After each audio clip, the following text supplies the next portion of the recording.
Is there a war coming or what?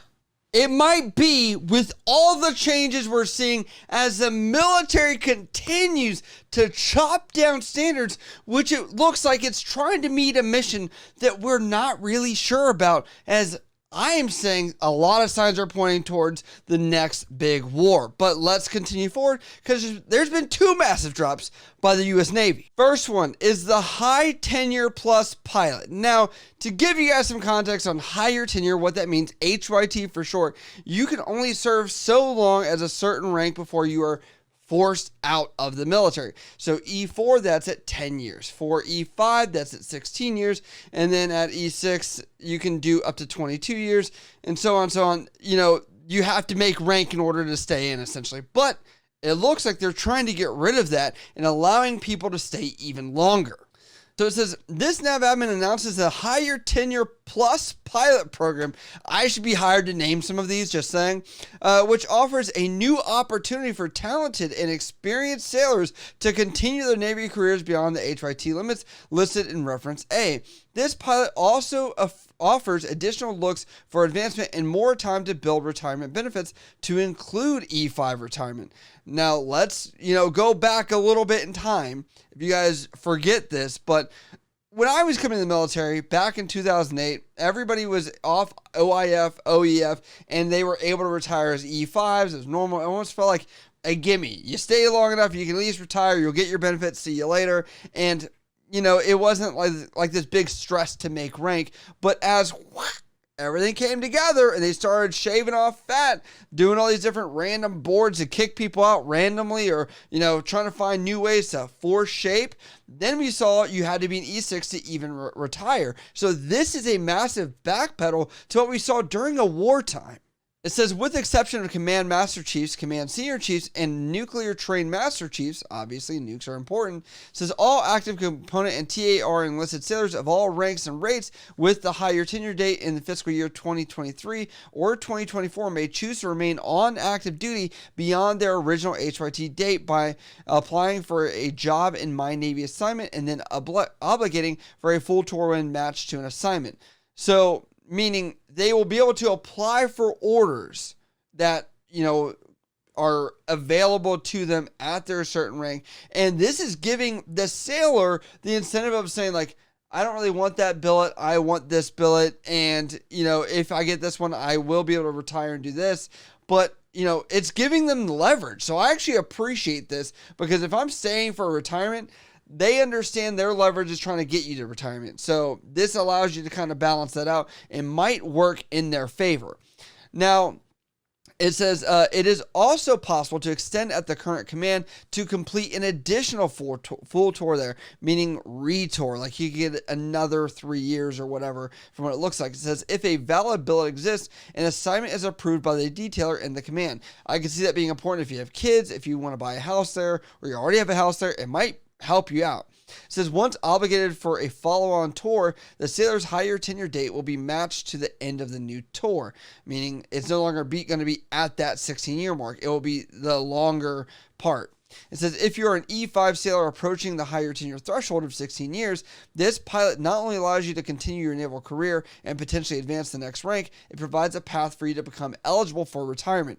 So, meaning it's giving you more chances to take advancement exams or advancement cycles, or even get meritoriously advanced to put on E6. Now, to be totally transparent with that, you're at 16 years. Say you make E5. You then... Or say, let's actually reverse that. Let's say you're at 18, 19 years, you're E5, you make E6. You still have to do 3 years if you are under the high 3 old school retirement program, not under a blended retirement system. But that means you're probably going to end up having to stay till 21, 22 years, around that ballpark, in order to get those benefits and reap what you would get out of those. Now it says here, in order to facilitate this pilot program, all active component and TAR enlisted higher tenure dates occurring between 1 March 2023 and 30 September are hereby suspended, meaning no approval needed. I thought that was insane. It says higher tenure plus eligible active component and TR sailors with the HYT date, and that time frame will no longer be involuntarily separated or involuntarily transferred to the fleet reserve due to reaching higher tenure as prescribed in reference A. The decision to remain on active duty beyond the normal end of active obligated service is voluntary and will not require submission of a HYT waiver request. Wow. And then finally, I highlighted here, it says higher tenure plus eligible sailors who are approved for HYT-based separation or retirement on or before 28 February 2023 may opt in the HYT plus pilot program anytime prior to the separation or retirement date, meaning like you could do it today if you wanted.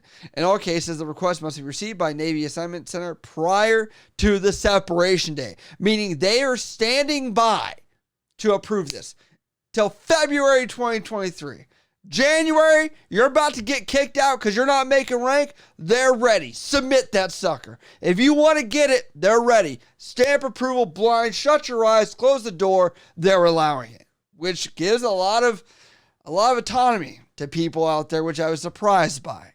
But that is not the only recruiting thing they're trying to do to fluff up numbers and make it better. Let's go to this next program they've created. Here, it's every sailor is a recruiter advancement points opportunity. Woo! I love it. It says the purpose of this NAV admin is to provide information and solicit interest in the Navy's recruiting referral program.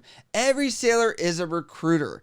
Commander, Navy Recruiting Command is asking all sailors to help fill the ranks by sharing their Navy story and providing a source of inspiration to the next generation of future sailors. I was doing that for years. Years. I got 0 credit. I got no flag letter. I got no awards. I got nothing.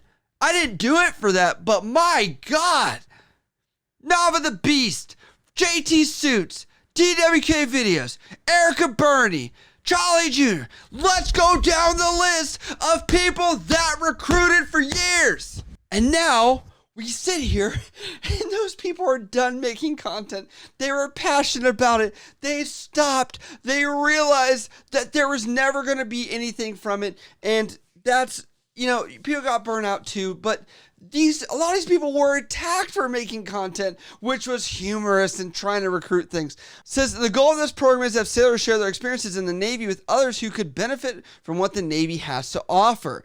Every sailor is an ambassador to the Navy. Your stories and experiences hold weight and influence, I like that word, influence, within your circle and could be the reason someone chooses military service or the fact that watch content online that people have made. Let's give a little credit to those people. My gosh, it says if you meet someone you believe is a good fit for our Navy, text FLOCK to 764-764. Doing so will link you to a survey page where you can provide their name and contact information, which will allow a recruiter to engage with them. Now, I have so many thoughts here. It says, in order to incentivize sailors to assist in this effort, CNRC has authorized a flag letter of accommodation, max of 2, for any sailor who provides a referral that ultimately leads to future sailor contract. These flocks are worth 1 point each towards advancement and can make all the difference when final multiple scores are calculated. I don't even need this. You could put me down. If you want to use me, sure, I'll put you in. I'll do that if I helped you or whatever and you want to now join. But these points have no bearing or influence on my advancement. But maybe pieces of paper, for every single one, I'll put on the back wall here. So that way I get some credibility or people can actually see what I do on this channel. But with all these recruiting and retention efforts, we have to go back to everything around this that makes sense. You have the $50,000 bonus.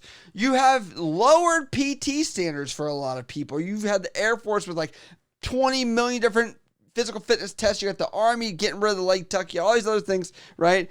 Then I have to write all these down, by the way. The 10 ASVAB, which is still like breezed over. You had the Army, which talked about the high school diploma not being required anymore, being lifted up, but then they went back to it. I'll give them that credit. That this has to be some level of knowledge of a war coming. And I can tell you, I've been talked to by people that have fancy stuff, whatever, as they go around and gallivant and introduce themselves to everybody, as they get privy information at the top and they talk about war strategy. One of those things being is a lot of the strategies that I've heard about are saying 2026 to 2028, China's doing something.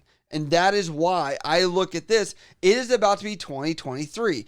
And so if you get people to try and enlist, if you get people to try and stay in for the next 4 years, that takes you to about 2026 to 2027, which who knows, they might find a way to keep in even longer at that point if a war were to kick off. And this will allow skill sustainment to stay within the military without letting it leak out. And that's what we're seeing here. But will this affect advancement rates? I have no idea, as you know, there are some that are pretty laughable out there, but are the numbers that they needed, were they increasing as far as the total volume? Is that changing? The U.S. military has not discussed that they've increased or tried to fatten up the military in that regards, that they're trying to go harder. So, we'll see what happens. Let me know what you guys think. Do you think that these are all signs pointing towards a next major conflict? Please let me know your thoughts down in the comments below. If you guys like videos like this, hit me up over on Instagram, Snapchat, Twitter, TikTok, or down in the comments below. I love you guys. I'll see you next time.